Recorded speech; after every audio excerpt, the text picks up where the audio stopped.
میں یہ عرض کر رہا تھا کہ کچھ لوگ ہوتے ہیں بالکل تھنکنگ سے بولو فری، کچھ ہوتے ہیں جو اللہ کا انکار کرتے ہیں، کچھ ہوتے ہیں جو اللہ کو مانتے ہیں مگر اللہ کے ساتھ بہت سوں کو شریک کرتے ہیں. تو ان کا اللہ کو ماننا نہ ماننا برابر، کیونکہ جب آپ نے درجنوں مان لیے تو فالو کس کو کرنا ہے آپ کو پتہ ہی نہیں ہوتا. کیا خیال ہے بھائی جان؟ بھائی جان آپ کو یہی نہیں پتا ہے کہ آپ کے ابا ہیں کون سے، تو کس کے حقوق ادا کرنے ہیں کس کے نہیں کرنے، یہ ممکن ہے؟ ابا کتنے ہوتے ہیں؟ ایک ہوتے ہیں. ابا ایک ہوتے ہیں. اور یہ بھی یاد رکھو، یہ جو بات سے بات نکلی ہے، بیوی ایک نہیں ہوتی، ایک بھی ہوتی ہے، کبھی چار بھی ہو جاتی ہیں، لیکن بیویوں کا شوہر ایک ہوتا ہے. وہ بھی اس لیے کہ عورت نے اطاعت کرنی ہے کس کی؟ شوہر کی. اگر دو ہوں گے تو اس کو نہیں پتا چلے گا کس کی اطاعت کرنی ہے. تو حاکم ہمیشہ ایک، جس کو فالو کیا جاتا ہے وہ دنیا میں ہمیشہ ایک ہوتا ہے. اور مرد بیوی کو فالو اسلام میں بیوی کو فالو نہیں کرتا. اگر اسلام میں حکم ہوتا ہے بیوی کو فالو کرنا ہے تو بیوی ایک سے زیادہ رکھنے کی آپ کو اجازت نہ ہوتی. بہت ٹیکنیکل پوائنٹ ہے. آج لوگ فالو کس کو کر رہے ہیں؟ ابا کو نہیں کر رہے، اماں کو نہیں کر رہے، کس کو کر رہے ہیں؟ اماں بھی ایک ہوتی ہے. کیا خیال ہے؟ آپ کہہ سکتے ہیں وہ بھی چار ہوتی ہیں، وہ چار نہیں، وہ ایک ہی ہوتی ہیں، وہ سوتیلی ہوتی ہیں. باقی وہ سچی مچی کی جو اماں ہے وہ کتنی ہوتی ہیں؟ ایک. کیونکہ ماں کی اطاعت کا حکم ہے نا، تو وہ بھی کتنی ہے؟ ایک. حاکم جو جس کو فالو کرنا ہے وہ ہمیشہ ایک. آپ کے علاقے میں 2 SHO آ جائیں تو معاملہ صحیح چلے گا؟ تو یہ جو اللہ نے کہا نا کہ بیوی ایک بھی رکھ سکتے ہو زیادہ بھی، یہ اس کی علامت ہے کہ بیوی کو فالو کرنے کا حکم نہیں ہے. تو پھر کیا کریں بھائی؟ محبت کرنے کا حکم ہے. محبت الگ چیز ہے، فالو کرنا الگ چیز ہے، اور اس کے حقوق کا خیال کرنا الگ چیز ہے. حقوق کا خیال کرنے کا حکم ہے، محبت کا حکم ہے، اس کی فرمائشیں ضرور پوری کریں، لیکن اس کی اطاعت کے اہم معاملات میں بیگم کا فیصلہ آخری فیصلہ ہوگا. اس کا شریعت نے معذرت کے ساتھ ہمیں حکم نہیں دیا، بلکہ اہم معاملات میں آپ کا فیصلہ حرف آخر ہوگا. آج گھروں میں طلاقوں کا جو ریشو بڑھا ہوا ہے اس کی بہت بڑی وجہ یہ ہے کہ گھر میں پتہ ہی نہیں ہوتا کہ اس گھر کا سربراہ کمبخت ہے کون. لوگ مجھے کہتے ہیں کہ آپ ایسی باتیں کر کے گھروں میں لڑائیاں لڑواتے ہیں. میں لڑائیاں کم کروا رہا ہوں ایسی باتیں کر کے. جس گھر میں سربراہ کا تعین نہ ہو سکے کہ یہ ہے کون اس گھر کا چلانے والا، کس کی سنی جائے گی، تو وہ گھر کبھی چل سکتا ہے؟ بھائی ایک کمپنی میں آپ کو یہ نہیں پتا کہ اس میں مینیجر ہے کون، باس ہے کون آپ کا، یہ والا باس ہے یہ وہ باس، تو آفس چل سکتا ہے؟ تو گھر بھی نہیں چل سکتا. تو طلاقوں کا جو ریشو ہے نا یہ صرف محبت کے بیانات سے ختم نہیں ہوگا.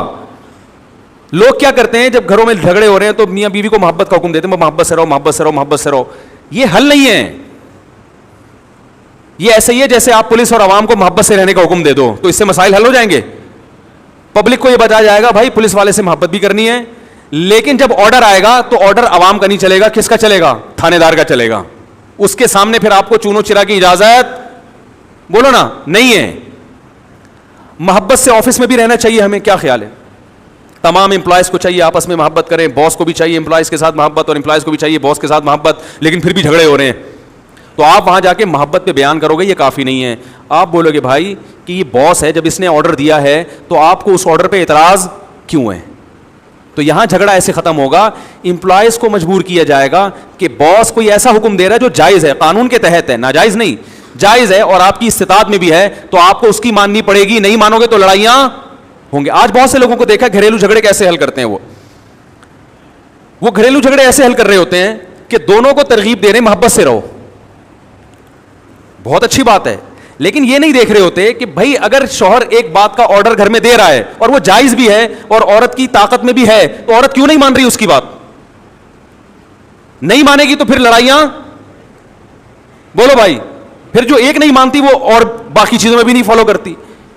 تو بس ایک چیز اپنے سروں پہ سوار کر لیے کہ دونوں کو برابر ہیں، دونوں کے رائٹ برابر ہیں، دونوں کے ایک جیسے ہیں، تو بھائی پھر یہ یورپ والا سسٹم ہوگا. تو ان کی طرح پھر آزاد رہنا چاہتے ہو کہ پتہ ہی نہیں کہ بیگم کب پرس لٹکا کے جا رہی ہیں گھر سے باہر اور میاں صاحب کہاں جا رہے ہیں. تو یہ تو پورا نظام ہمارا تباہ و برباد ہو جائے گا میرے بھائی. اس نظام کو جبھی بچانا ممکن ہے جو اللہ اس کے رسول نے قانون بتا دیا کہ آخری فیصلہ کس کا ہوگا؟ مرد کا ہوگا. تو وہ جو آرڈر کرے گا وہ ماننا پڑے گا عورت کو. ہاں وہ آرڈر عورت کی دسترس میں داخل ہو اور اس آرڈر میں لب و لہجہ حاکمانہ نہ ہو. کیونکہ وہ غلام نہیں ہے, حاکمانہ نہ ہو. جیسے آپ نے دیکھا ہوگا کہ جب عزت دار لوگ کسی سے بات کرتے ہیں تو پلیز کا لفظ شروع میں لگا دیتے ہیں, ایسا ہی ہے نا, یا اردو میں براہ مہربانی کا لفظ لگا دیتے ہیں, یا کچھ شائستہ کلام کرتے ہیں. تو یہ اس کی علامت ہوتی ہے کہ کلام کرنے والا بھی تمیزدار ہے, اور جس سے کلام کیا جا رہا ہے آپ اس کو بھی عزت دے رہے ہیں. تو یہ ضرور ہے کہ ایسا لب و لہجہ جس سے حاکمیت جھلک رہی ہو, یہ جھلک رہا ہو کہ آپ اس کو غلام سمجھتے ہیں, یہ شریعت میں پسندیدہ نہیں ہے. تو میں یہ عرض کر رہا تھا میرے بھائی, آج بہت سارے معاملات ہمارے خراب اس لیے ہیں کہ ہم اسلام کو فالو نہیں کرتے, اسلام کو سپیریئر نہیں مانتے ان چیزوں میں. تو یا تو اللہ کے ساتھ بہت سارے اللہ مان لیے, یا سرے سے اللہ کا انکار کر دیا, یا سرے سے کوئی نظریہ ہی نہیں رکھا. یہ تمام راستے آپ کو جہنم کی آگ کی طرف لے کے جائیں گے, تمام راستے آپ کو بے سکونی کی طرف لے کے جائیں گے. ایک ہی راستہ ہے آپ کے پاس جو قرآن نے بیان کیا, وہ کیا ہے کہ ایک اللہ پر ایمان لے آؤ اور اپنے آپ کو اس کے حوالے کر دو, اور اسی کو معبود کہا جاتا ہے. عبادت کا معنی ہے غلامی. عبادت کسے کہتے ہیں؟ غلامی کو. اور جس کی عبادت کی جائے اسے کیا کہا جاتا ہے؟ معبود. تو ہم صرف ایک کے غلام ہیں, وہ کون ہے؟ اللہ ہے.